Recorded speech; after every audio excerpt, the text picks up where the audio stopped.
I'm Amy Rogers. I'm president of the Gulf County branch NAACP, Port St. Joe, Florida, and serving Hitchcock and the entire county of Gulf County.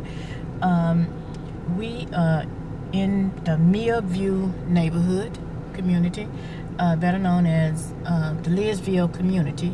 We're located here at Avenue A and Bay Street. On this street, just last year in May, a settlement lawsuit with 7 residents and St. Joe Company lawsuit was settled.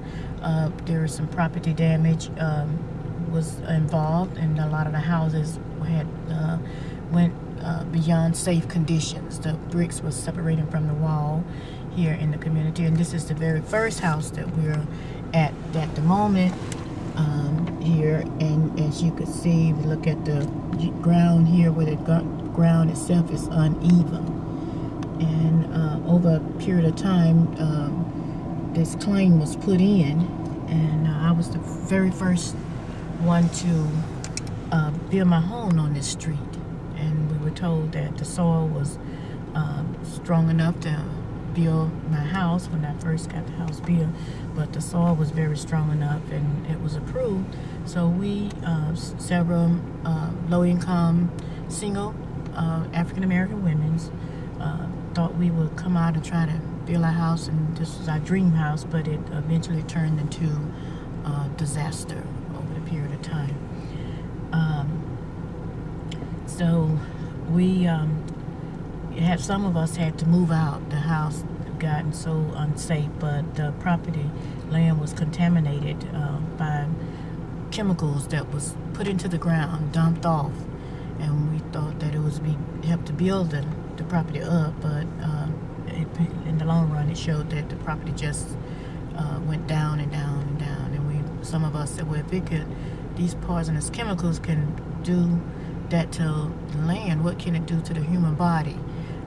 Prior to this claim was filed, another claim was filed about claiming physical damages there, and I think that claim is still out there. But several other people here, we didn't have no other choice because the housing is very limited in this poor rural community, that we just had to live by prayer. And my house itself, this past July the 26th, it exploded, just moments, and I have my 3 grandchildren that I raised at age 5 years old, 7 years old, 9 years old, and my husband here. We were all, thank God we got out in time when the house just exploded. But the selling of the land was, the levels of it was just sinking, and bricks was coming across the wall, and the house was just crumbling and separated. So we're going to look at several houses here, and it started like over on my end. We thought it was the better land, but as it leaves from that area and come on down, you could see each house slowly deteriorating. So with the little settlement, some of the other residents said, well, there's nothing could do, but we can just try to patch it up, because we have nothing, and hope and pray that everything is going to be all right. But there, at this very first house, you can see on the corner here where there's a big gap between the bricks from the side facing this road out here known as Avenue A down to the bottom part of it. There's a big gap, and they made some minor repairs, but the concrete in itself, the floor, it has many cracks and it's falling apart. So we was told by the gas company and that it was with the land unsettled and it's sinking, that wires could be stretching, and it has been a nightmare trying to live there in the house and here. So we're gonna ride down the road here and just look at some of these other houses. Can I interject something? I'm Marilyn Blackwell. I'm a member of the NAACP, and I've worked on this issue for many years. The reason that these houses sank is because the St. Joe Paper Company buried waste from the mill site here many years ago, and then lotted it off and sold it for homes to be built here. And the material buried was like ash and wood chips and different things, waste from the paper mill. And as it deteriorated, the land sank and the houses started cracking up, and the people had to keep adding soil to their yards, you know, because the yards sank too. And as you can see from this first house, how the pavement is uneven with the ground sinking to the top. And then the cracks in the pavement as you go up the walkway, you know, underneath. On the second house here, those bricks had literally just come apart, separated itself from the house. The bricks did on the second house, and you can see where the land has dropped down. It's very much compared with the first house. You can see how uneven the land is there. There's a big drop off there, but at one time both of those houses aren't leveled the same. I moved over here in 1988.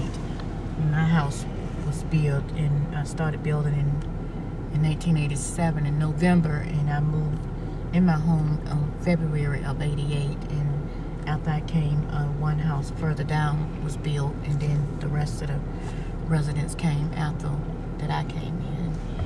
And I noticed some problems with the property of the house, and some problems I had with concrete, and I pursued it. And as I pursued it, and other ones was speaking about theirs, they had similar situation, bricks separated and property falling, the land sinking down, and that's where we started with addressing some issues here. This was a house in this vacant lot here, and it was the worst of all the houses. This house, and the city had filed a petition to have it torn down.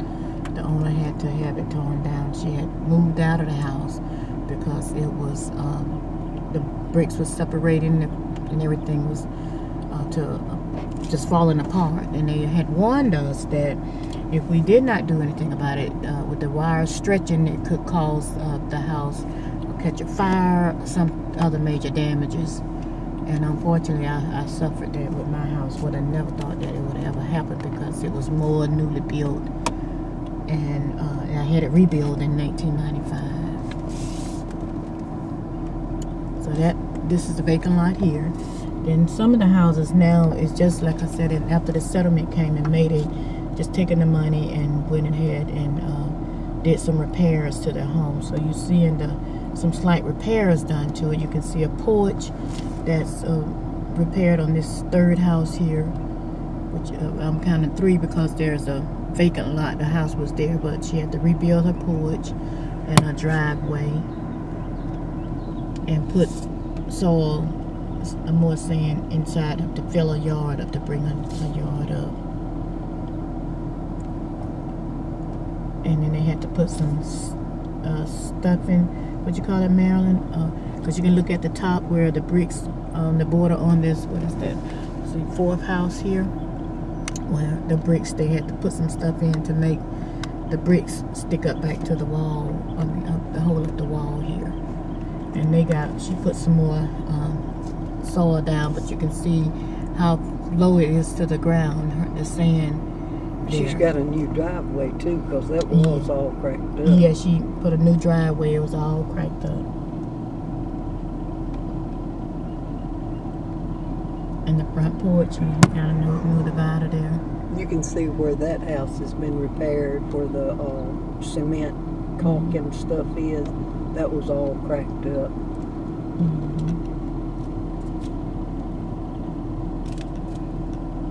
And they've added soil to their yard. Yes, soil and some plants. She added to her garage. And then you can see by the back, the window over here where, what is that, molding. They had to put the mold on the side there where the bricks was separating. And all on the back of the stuff was separated. Had to rebuild the den, the garage. I mean, their den. They turn the garage into a den. It falling out. They had to put a new drive-in, cement drive-in there and fill it up with sand. And likewise to this house here. In the 6th resident. And you can see how it's in the further back, it's all cracked up. As you put concrete down, it just all cracks up.